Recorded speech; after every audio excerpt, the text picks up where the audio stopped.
Je m'appelle Claude Lemaguerre, je suis chef de mission à bord des navires câbliers de la flotte d'Orange Marine, qui est donc une filiale du groupe Orange.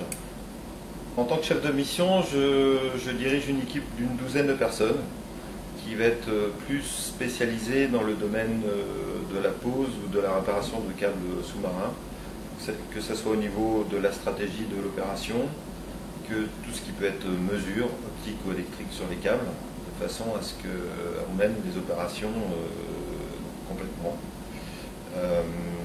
Et on épaule donc la partie plus maritime du bateau, qui elle va être faite par des officiers et puis par du personnel de pont. Un câble, c'est très variable, mais on va dire que les plus longs vont globalement d'Allemagne en Asie.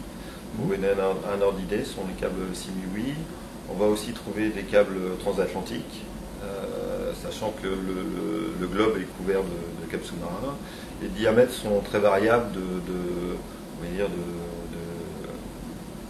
de 18 à 50 mm, suivant le type de câble dont on a besoin.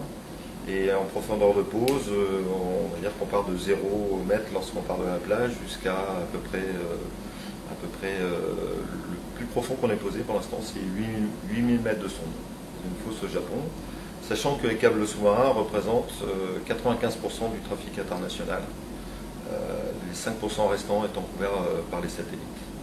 Alors les avantages et les inconvénients du métier, les avantages c'est aussi quelque part, les inconvénients c'est une vie de marin, quand même, donc on est en mer, avec le plaisir d'être en mer, quand les conditions sont bonnes, un peu moins de plaisir quand elles sont moins bonnes. C'est un métier qui change tout le temps. Une opération n'est jamais gagnée d'avance. On est toujours sur les mêmes schémas, mais ça change à chaque opération pratiquement.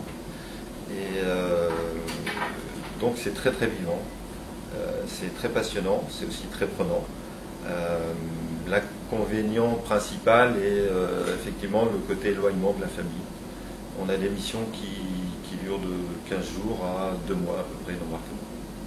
Pas de formation particulière, il n'y a pas réellement de formation sur ce métier-là, que ce soit chez nous ou ailleurs d'ailleurs, chez nos concurrents c'est la même chose. En fait, c'est un métier qu'on apprend sur le tas avec les anciens qui nous forment à ce qu'ils ont connu. C'est un métier surtout basé sur l'expérience et sur des techniques à la fois modernes et parfois relativement anciennes. Et donc tout se fait en formation interne, essentiellement.